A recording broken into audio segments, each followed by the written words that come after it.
Hey Techno Studs, time for our project video. These project videos are because we're going to implement these changes into our network, and they're going to be the changes that we're going to see throughout the rest of the course. Now typically what I like to do with these is show you what you would see out there in the real world. How would you actually implement this? So it's not exactly what you would see out there, but for the most part, this is how I configure my networks.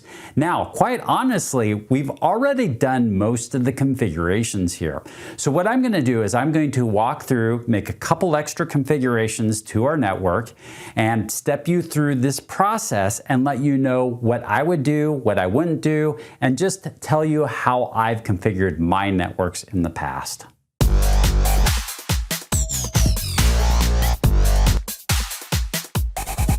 Let's go ahead and start out on switch 1. So here's my network diagram, and switch 1 sits in the middle of it all. It's the core switch. And since it is the core switch, I like to protect it. I don't plug in any untrusted equipment into it. I really just use it for connecting to other switches, connecting to access points, connecting to servers, connecting to other network gear. So I really safeguard my core switch here. So as such, I don't need to be protected like I would my access switches.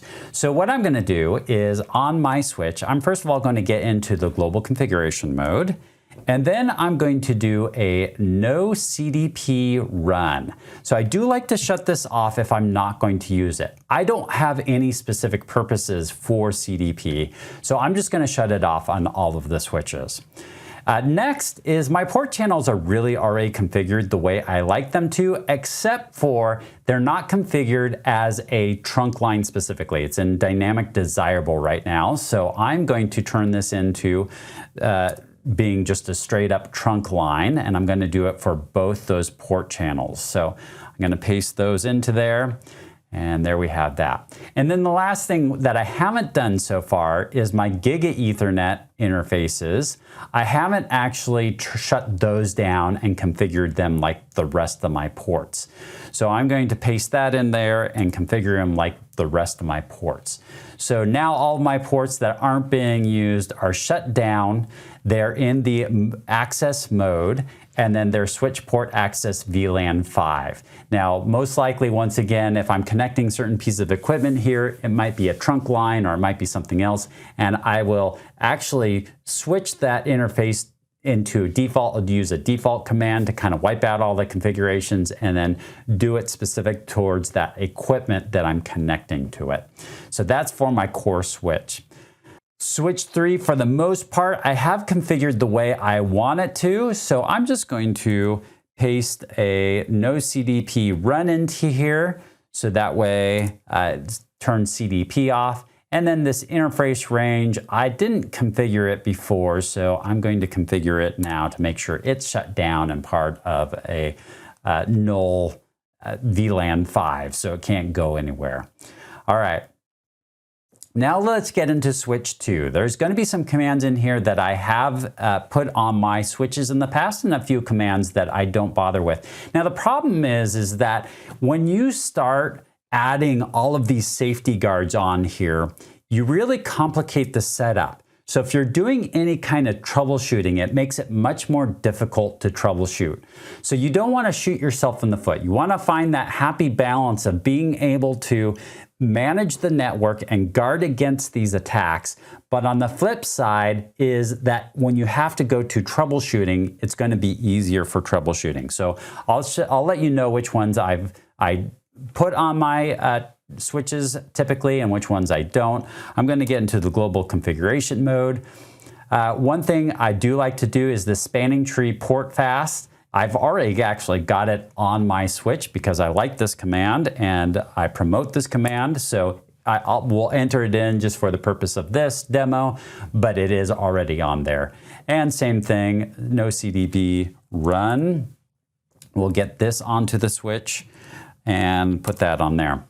This IP DHCP snooping is a great idea, But once again, this is one of those commands that I haven't really used on my live networks. But we'll put it onto here. Notice what I'm doing is I'm setting it for VLAN 30, 40, 50, and 150. Those are the access VLANs that I have on this switch. So if somebody were to get onto one of these access VLANs, then they're going to be prone to this DHCP snooping. They're going to be snooped. So I'm not putting it on my server network, and I'm not putting it on my management network because those are more trusted networks. I don't even have DHCP running on those networks. So one reason not to put it on there. Same thing with this dynamic ARP inspection. I can get that going and running on those different VLANs. Dynamic ARP inspection, missed that ARP in that command right there. So let's get rid of that and get the ARP in there. So I've added that. And then I also want to validate based off of the source MAC, destination MAC, and IP. So I'm going to get that command that's going to enter that into there. All right, so for all my ports that I'm going to do, I'm going to just do this for interface range 1 through 5. And one reason why, typically I would do this for all my access ports, but I'm just going to do 1 through 5 so that way my running config just doesn't get really large here. So this is going to be just an example of what I could set up on my different networks. So I've usually put a description in here. I already have descriptions on these, but we'll go ahead and add that anyways. These ports are already shut down, but this is what I like to do to secure these ports, so I'm going to shut those down. And then this switch port security. Some of my networks I have this, others I do not. Just depends on which network it is.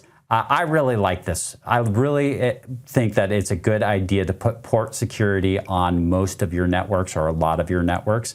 But if you're not in a real secure environment and most of the devices on your network are trusted, then you wouldn't necessarily need this. So my current network, I don't have this on, but in my past network, I did. All right. Oops, and that 30 minutes is incorrect, so I'm going to take that off.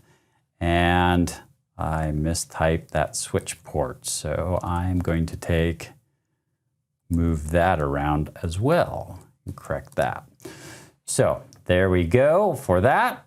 And now what I want is I want switch port mode access and switch port access VLAN 5 and spanning tree port fast. These are actually commands I've already entered in on this network. It's always a good idea to do these. So I'm going to enter those in on here. This IP DHCP snooping limit rate 100. It's a good idea too. If you've got IP DHCP snooping on, you might as well turn that on. And then the IP verify source. That's the IP source guard. And I'm going to turn it on to this port, but that is another item that I have not turned on in my networks in the past. So those are some commands that are all great ideas, but some of them, like I say, I have not turned on in my past networks. Then these port channels, we're going to get these port channels configured on here. So this is actually all really the same commands I've already got entered on there, except for this inspection command and another typo in there. It's getting late. I'm filming late here, and so I think I'm feeling this this late night. I've been filming all day. So anyways, we'll do that to both of these devices. And then the Gigabit Ethernet faces, I did not configure these at this point in time, so I need to shut those ports down and secure those ports. So there. So there we have it. Now I've got this all configured, and these are, well, like I say, most of these commands is what I would set up on my devices, with the exception of we threw a few extra in there for the purpose of our lab. And now FA 0, 1 through 5 on this switch 2 is configured with a little heightened security on this device. So there you have it. So that is how I would secure these networks, and something you should think about as you move forward now.